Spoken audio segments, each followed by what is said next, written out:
The game's got kind of three stages. There's cutscenes, then you Mhm. have sort of a daytime, which is mostly like mostly a cutscene, but there's some stuff to it, and then the bulk of the game, which is the space part, the night. And so you start, you've got your home planet, and you have a couple of movement options. You can walk around planets. You can talk to people who are on the planets. And the gameplay comes from you jump around. You have some limited control over your movement in space, and then you have a booster. And so each planet has its own gravity, has its like a different size. And you can use kind of the gravity of the planets to sort of sling around and fly. There's a scoring system. Then that's based around like how close are you to planets and how fast are you going. And so like the more reckless your movement, right, the more points you'll score. Um, and so I mean that there's also a couple combos, if you can do certain things. And that's just kind of there's that's fun to, I think, to discover like, when you get like rewarded for, you know, flying really close to a planet, making a really, quick maneuver, or when you get rewarded for, flying around for a while. Um, there's also a second day where there's collectibles and things to pick up, and you get points from that. But that's, I mean, the bulk of the gameplay was in terms of designing, like, how do you make something that's not impossible to design that has a decent amount of playability? And so I think for Mhm. me, like a lot of the fun in the gameplay is like you can kind of, the score is not super pivotal to the story that's told in the game. But it is sort of fun. I think at least it was for me to just kind of fly around and like see how close, how long can I get my runs to go? What can I do? Like what cool things can I discover between the way the planets are arranged and what kind of fun movement comes out of that. So it's a lot of like finding ways to engage with the environment and and make the movement feel good because of that. So, is there an ultimate goal? Is the ultimate goal to see how far you can make it through like the galaxy using like these gravity propulsions, or are you trying to? Is there like a planet off in the distance that you want to get your ship to? So that's a bit of the mystery of the game. There is a story that's being told. Um, the actual space where you're flying in is limited to some extent. It's like I, something like five or six of the screens wide. It's more than that, I think. I forget off the top of my head. Maybe something like eight or nine. And so there's a limited amount of planets within that space, and then a limited amount of people to talk to. And so based on that, your goal is kind of there's three total nights where you fly around, 3 days, and then Mhm. three main cutscenes. And so the idea is like, how do you get from one day to the other? The scoring is sort of there's a couple of secrets in the game, and so scoring plays some amount of part in that. Um, and so like there's kind of the dual layer of, part of it, you can play the game just for scoring and getting combos and seeing what you can do there. There's also a story to engage with as well. There's also a bit of like fun NPC dialogue. Cool. Some of it contributes to the story, some of it's just kind of for fun. So So, when you fly to these planets and stuff, like you do land on these planets and you engage with NPCs on the planet. That's where the cutscene kind of stuff comes in. well, there's that. There's also just an entirely different phase. So I think like there's this the game starts with just a black screen, Hmm. and there's a voice that's talking to you, and it's saying things, and it cuts, and you're in the middle of a forest during the daytime, and then you can walk around and kind of see what the heck's going on here, and then you go to the bed, you sleep, and then it's nighttime, and now so the whole space of like what is going on with the story is not necessarily Hmm. um, given to you like in a super clear way. It's you're kind of navigating through that. Yeah, Awesome. Yeah, yeah. awesome.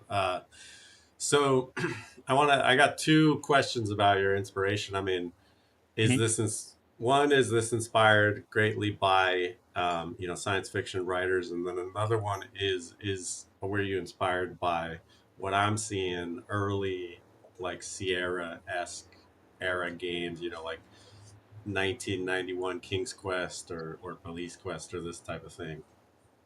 Yeah, I would say like when I was thinking about like what am I going to make a game around, the first thought I was having was like how do I like every time I started a project that I wouldn't finish in the past, it's like you want to put your soul into the game you're making. You want Yeah, this to be like the culmination of everything you've hoped for.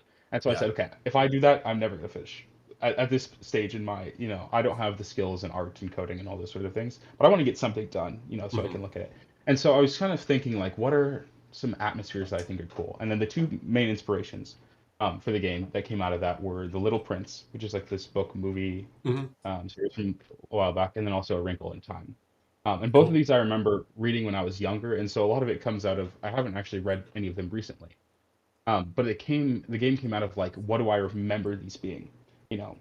What kind of like space and environment is evoked by these feelings that I had when I was reading them as a kid? Yeah. Um, and so I had this idea of there's these tiny planets that you hop around, and so that was the original idea. You're just gonna hop between planet to planet. And that's, I thought like, okay, you would want to have a bit of like control over your movement as you're doing this, and then it kind of came out, okay, well, this is kind of fun to move around. Can you like slingshot? Um, and so the more the game kind of the identity of the game kind of evolved from that. Part of it was also I realized like Outer Wilds, just kind of figuring out movement around the planets with your ship is another fun thing in that game. So those were kind of the main things in terms of gameplay, and then you've got RPGs and story and stuff. And then in terms of like the aesthetic, part of it was just limited art ability on my part. I don't necessarily have the capacity for this to be very like modern, good, Yeah. well, And so I looked kind of at these older games, like how do they kind of capture like they do what they want to do with sort of simple graphics. And so Hmm. I'd say the Night was like the sort of things that I did kind of were inspired by that. I would say more so than like there wouldn't be any particular old games I'd say the graphics were inspired by. A lot of it was just like, you know, what can I do? What can I realistically get done without spending, 10 hours trying to figure out how to make a character move around in a natural way. Yeah. Um, so that I mean that was the biggest thing I think in terms of like what what is the biggest you can make this in terms of ideas, and then what is the most limited like set and defined that you can make your um, Yeah. tools. Just what I'm seeing on the page, like just this environment, like that you've got the mountains and the trees and a foreground Mhm, character. mhm. Did you do the pixel artwork yourself on that? Is that one of your digital paintings? So that's actually all mathematically generated. Oh, If you really? look at, yes, yeah. So the grass is a bunch of lines that, with the wind, are blowing, and so the lines stop and start point. And then the trees are rectangles that are also like rectangles built up of a bunch of lines that are also changing the direction.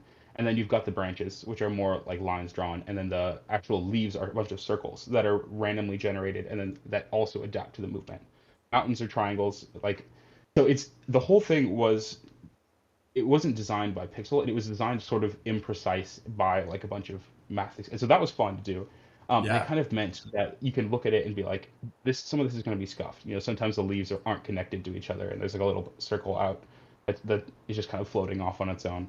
Hmm. But that whole thing, it's randomly done, and it's also done like just with sort of very simple tools. And so that was kind of the idea behind that. I like it. It looks cool to me, and then it's also much more easy to do than spending a lot of time on the trees individually and stuff.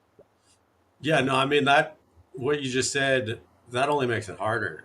So you had the vision, or you had to sort of craft this art process, and Mhm. and then essentially program it all to like it's sort of like automated art that you had to create the automation of